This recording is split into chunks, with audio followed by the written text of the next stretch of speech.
జీవ వైవిధ్యంలో కీలకంగా వ్యవహరిస్తూ ఆహారపు గొలుసులో ప్రధాన పాత్ర వహించే ఊర పిచ్చుకలను సంరక్షించుకోవాల్సిన అవసరం ఉందని జాతీయ హరిత దళ ఎర్త్ క్లబ్ సమన్వయకర్త వార్త మల్లేశం అన్నారు. నారాయణపేట జిల్లా కోస్గి మండలంలోని ముస్రిఫా జిల్లా ఉన్నత పరిషత్ పాఠశాలలో ఎర్త్ క్లబ్ ఆధ్వర్యంలో బుధవారం ప్రపంచ పిచ్చుకల సంరక్షణ దినోత్సవ కార్యక్రమాన్ని ఘనంగా నిర్వహించారు.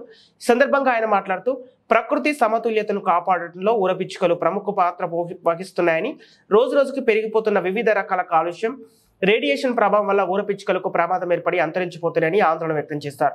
మూఢనమ్మకాలు, వేటాడటం, అధిక దిగుబడుల కోసం పంటలకు ఎక్కువ స్థాయిలో క్రిమి సంహారక మందులు వాడకం వంటి మానవ చర్యల వల్ల ఊర పిచ్చుకల జాతి మనుగడ సాధించలేకపోతున్నాయని తెలిపారు. ఒకప్పుడు మనుషులతో పాటు ఇళ్లలో గూళ్లు కట్టుకుని నివసించే పిచ్చుకలకు కాంక్రీట్ భవనాలు పెరిగిపోతుండడం వల్ల ఆవాసాలు తగ్గిపోతున్నాయని అన్నారు.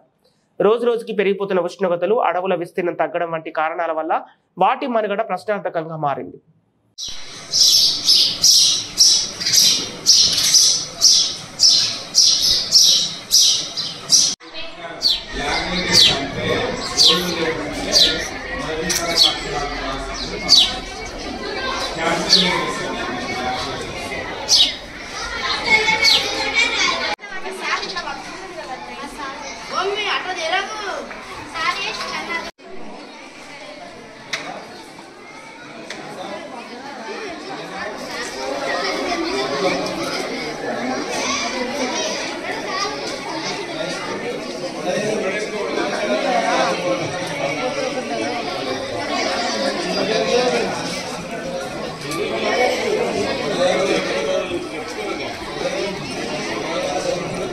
Hi, sir.